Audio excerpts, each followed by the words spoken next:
बिस्मिल्लाहिर्रहमानिर्रहीम। अस्सलाम वालेकुम वरहमतुल्लाहि वबरकातुहू। उम्मीद है आप सब खैरियत से होंगे। आज की जो हमारी वीडियो है वो है ओड टू द नाइटिंगेल के ऊपर, जॉन कीट्स की जो ये पोइम है। इस वीडियो के अंदर जो है ना, मैं ये लिस्ट मैंने बना दी है, ये चीज़ें जो मैं ना कवर करूँगा। एक इसका इंट्रो हो गया, स्टांजा वाइज समरी हो गई, short questions, major themes, literary devices. Literary devices और पोएटिक डिवाइसेस वो हैं जो इसके एनालिसिस में मदद करेंगे, तो इसका प्लस एनालिसिस भी हो जाएगा वो, तो उस मतलब ठीक है ना। तो ये इधर है। तो वीडियो शुरू करने से पहले आपसे रिक्वेस्ट है कि अगर आप मेरे चैनल पर नए हैं तो मेरे चैनल को सब्सक्राइब कर दें, वीडियो को लाइक शेयर ज़रूर करें। और जो है ना, नेक्स्ट अगर आपको किसी तरह के नोट्स की ज़रूरत है तो आप कमेंट्स में हमें बता दें, ठीक है ना। तो हम जल्द अज जल्द कोशिश करेंगे वो नोट्स जो है ना प्रोवाइड कर देंगे। तो वीडियो शुरू करते हैं। फर्स्ट ऑफ ऑल जो है ना, इसकी समरी देख लेते हैं। वेरी शॉर्ट समरी मैंने इसकी कॉन्सेप्चुअल दी है, सॉरी, बट के पहले इसका इंट्रो देख लेते हैं। ठीक है, इंट्रो क्या है? और टू द नाइटिंगेल, ये टाइटल हो गया। रिटन बाय कीट्स 1819 में इसने लिखी। Annals of Fine Arts in July 18। अब ये वो जो है ना, एनल्स ऑफ फाइन आर्ट्स में इसने जो है ना ये पोइम शामिल की है। ठीक है। The ode to nightingale consist of 8, इसके 8 स्टैंजाज हैं और जो है ना हर स्टैंजा 10 लाइन्स पर मुश्तमिल है। फर्स्ट पहले 7 लाइनें और आखिरी 2 लाइनें जो है ना आयम्बिक पेंटामीटर हैं, और 8 लाइन्स जो हेड लाइन है वो ट्राई मीटर है। अब आयम्बिक पेंटामीटर और ट्राई मीटर अगर आपको समझ नहीं आ रही तो मैं लिंक जो है ना डिस्क्रिप्शन में दे दूँगा आयम्बिक मीटर के ऊपर, ठीक है ना। उसमें सारे मीटर की टाइप्स हैं, ठीक है ना, वो आप देख लेंगे। और इसकी रैमिंग स्कीम जो है ना वो A B C D E है। तो इसकी जो समरी है वो शुरू करते हैं अब फर्स्ट स्टैंजा है। In the first stanza Keats says nightingale sweet song has given him so great joy that there is no pain in his heart. इतनी खुशी दी कि उसके दिल में कोई दर्द अब बाकी नहीं रहा नाइटिंगेल के सॉन्ग ने। He also feels sleepiness as if he had taken a dose of hemlock और ऑप्टियड। उसे नींद आ रही है, नींद महसूस हो रही है, ठीक है, स्लीपीनेस महसूस हो रही है। ऐसा लग रहा है उसे कि जैसे उसने अफ़ीम या कोई ऐसा ड्रग ली है जिससे बहुत ज़्यादा खुशी महसूस होती है और नींद आती है, सुकून आ जाता है। इस सॉन्ग से उसे ऐसा महसूस हो रहा है। The pain in his heart is due to the happy effect of its song. अब उसके दिल में जो दर्द हो रहा है वो खुशी से हो रहा है, एक हैरत से हो रहा है। मतलब एक जो इसका सॉन्ग है अ, इतना ही खूबसूरत, इतना अच्छा है कि उसके दिल में एक दर्द हो रहा है खुशी की वजह से उसका एक। और आगे चलते हैं, सेकंड स्टैंजा है। सेकंड स्टैंजा में क्या है कि poet wishes to be as happy as nightingale by drinking the strong wine of grapes produce in the southern part of France. जनूबी पार्ट ऑफ फ्रांस, फ्रांस के जनूबी हिस्से से। अब पोएट चाहता है कि वो नाइटिंगेल की तरह जो है ना खुश रहना चाहता है, बहुत ही ज़्यादा जो है ना अंगूरों की शराब पीना चाहता है, जो कि जनूबी पंजाब कह रहा हूँ, जनूबी फ्रांस से हो। Because he himself is very sad, क्योंकि वो बहुत ज़्यादा गमज़दा है। He wants to drink wine to forget his life of sorrow. इसके ज़िंदगी के जो दुख दर्द हैं उनको भूलना चाहता है, इसलिए वो जो है ना वाइन पीना चाहता है, शराब पीना चाहता है। And get lost in the sweetness of the nightingales song. वो इसके गाने के अंदर, इसके सॉन्ग के अंदर गुम हो जाना चाहता है, उसकी मेलोडी के ऊपर, मेलोडी के अंदर गुम हो जाना चाहता है, ठीक है। और थर्ड स्टैंजा है। In the third stanza, he defined those things which make man's life a hell. अब वो मुश्किलात, वो प्रॉब्लम्स, वो मसले मसाइल जो है ना इंसान की ज़िंदगी में होते हैं, थर्ड स्टांजा में वो डिफाइन करता है। And which he wants to forget, और जिन्हें वो भूल जाना देता है। ड्रिंकिंग अ ब्रेक फुल ऑफ वाइन, जैसे मतलब शराब पी कर, ब्रेक फुल ऑफ वाइन, वाइन मतलब शराब sorry. Those things are the weariness. अब उनका बता रहा है fever threat of life, tragic situation, fatal disease which cause the death of youth, misery and short life, beauty and love। ये वो चीज़ें हैं जिनके बारे में वो कहता है कि ये ज़िंदगी में बहुत सारे मसले मसाइल पैदा करती हैं। अब फोर्थ स्टैंजा है, in the fourth stanza he gives up the idea of forgetting. अब वो भूल जाने का, अपने दुख दर्द भूल जाने का आइडिया छोड़कर वो कहता है कि the world through drinking wine, वो कह रहा है कि शराब पीने के ज़रिए से, शराब पीकर वो दुख दर्द जो भूल जाता है, ये जो है ना आइडिया वो तर्क कर देता है। But he adds that he will leave the world by flying on the wings of poetic imagination. अब वो डिसाइड करता है कि वो पोइटिक इमेजिनेशन के अंदर जो है ना उड़ जाएगा, वो इमेजिनेशन करता रहेगा और दुनिया को भूल जाएगा, छोड़ देगा। Imagination up to the nightingale, nightingale की तरह, नाइटिंगेल के सॉन्ग के ऊपर मतलब मुख्तलिफ इमेजिनेशन करता रहेगा। वो अपने फिक्शन वर्ल्ड में रहेगा, इस दुनिया के बेदर्द दुनिया से दूर रहेगा। Then he imagines that he is sitting beside the nightingale in the tree. अब वो इमेजिन करता है कि वो नाइटिंगेल के साथ बैठा है ट्री के ऊपर।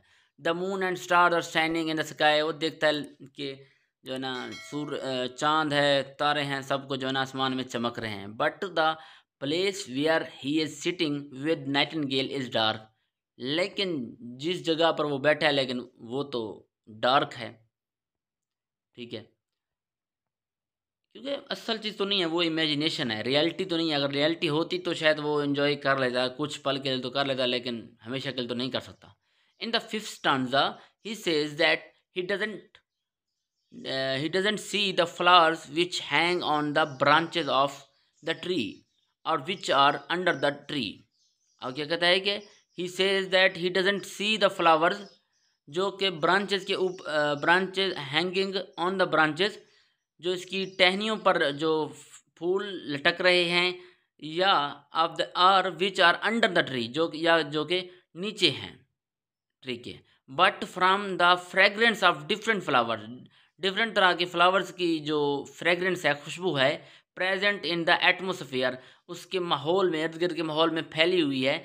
ही can tell that there are white hawthorns पेस्ट्रा। अब वो फूलों का जिक्र कर रहा है, कौन कौन से फूलों की खुशबू से आ रही है। Violets covered up in leaves and Musk roses. He also here the murmuring sound of बीज। अब वो जो है ना शहद की मक्खियों की आवाज़ भी सुन रहा है, जूं जूं की, जूं जूं ऐसे, ठीक है।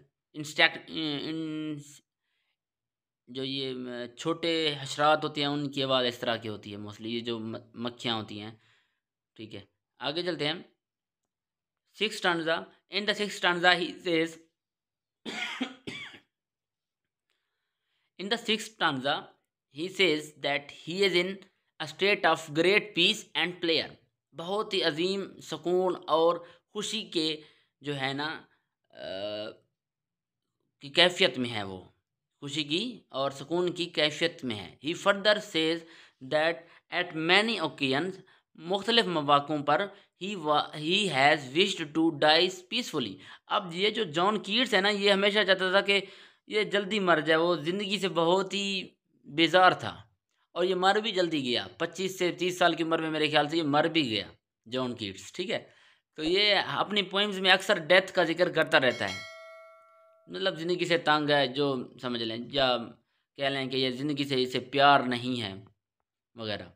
In the seventh stanza he calls the nightingale an immortal bird. अब वो इसे लफानी परिंदा कह रहा है, as a singer of melodious song, ठीक है।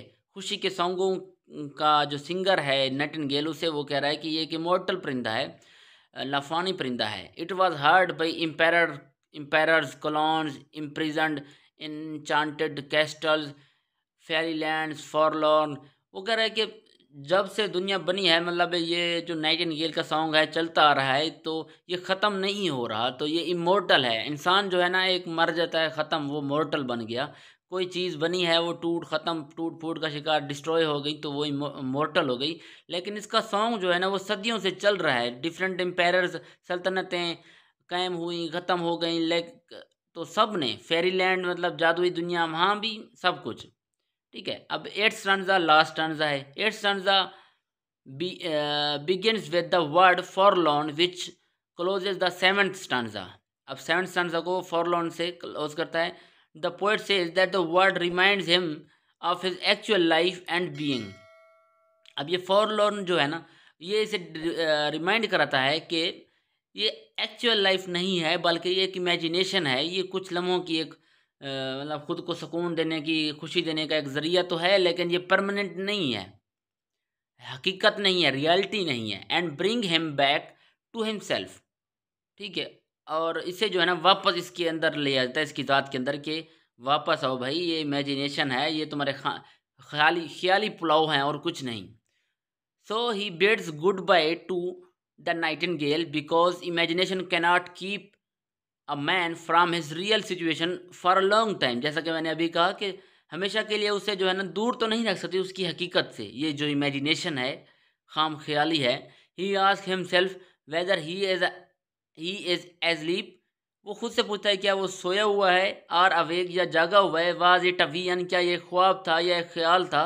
आर अ वेकिंग ड्रीम, या एक जगता हुआ ख्वाब था। तो बस ये स्टंजा जो है ना यहीं पर ख़त्म होता है।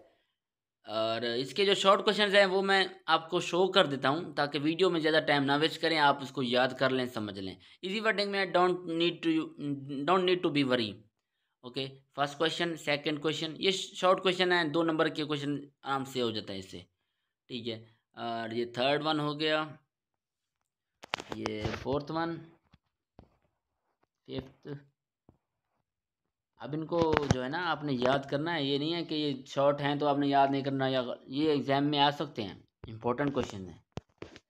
तो ये तो चलती रहेगी, लेकिन खैर आपसे रिक्वेस्ट है कि आपने मेरे चैनल अभी तक सब्सक्राइब नहीं किया लगता है तो कर लें, क्योंकि माजी का तो पता नहीं, लेकिन फ्यूचर में हो सकता है कि आपको अगर किसी तरह के नोट्स की ज़रूरत पड़ जाए और मेरे चैनल पर अगर वो मौजूद हों, किसी कॉन्सेप्ट की समझ ना आ रही हो और मेरे चैनल पर वो आपको समझ में आ जाएं, तो आपकी मदद हो जाएगी। और शेयर कर दें ताकि और लोगों की भी मदद हो जाए।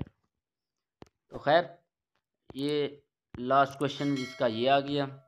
अब बारी है लिटरेरी डिवाइसेस की। लिटरेरी डिवाइसेस, इसके अंदर ऊपर जो है ना आप एनालिसिस भी लिख सकते हैं, एनालिसिस, फिर लिटरेरी डिवाइसेस को मेंशन कर देंगे। इसके अंदर जो है ना एग्जांपल्स दी हुई हैं, अब लाइन नंबर वगैरह ये कुछ रेफरेंस के तौर पर। तो एलिट्रेशन है इस पोएम के अंदर, वो आपने अरेंज कर लेनी है, ठीक है।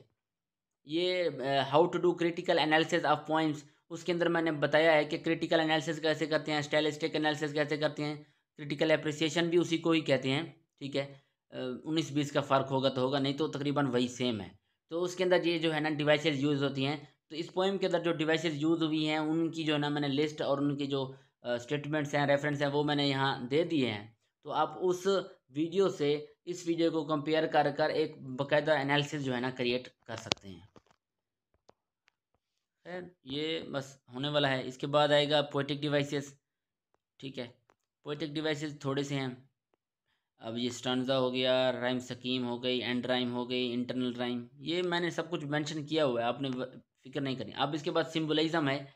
अब ये क्वेश्चन आपका आ सकता है कि ode to the nightingale how it is symbolized. तो ये उसकी सिंबल्स क्या हैं, मतलब उस क्या निशानदाही, क्या कहना चाहता है वगैरह। तो ये 3 जो है ना इसके सिंबल्स हैं। अब इसकी मेजर थीम्स हैं, ये भी मैंने शॉर्ट शॉर्ट बयान किए हैं ताकि आपका कॉन्सेप्ट जो है ना वो क्लियर हो सके। तो ये फर्स्ट है, हो गई, ये सेकंड और ये थर्ड वन। तो वीडियो यहीं पर एंड होती है। मिलते हैं नेक्स्ट वीडियो में, तब तक अपना ख्याल रखिए। अल्लाह हाफिज़।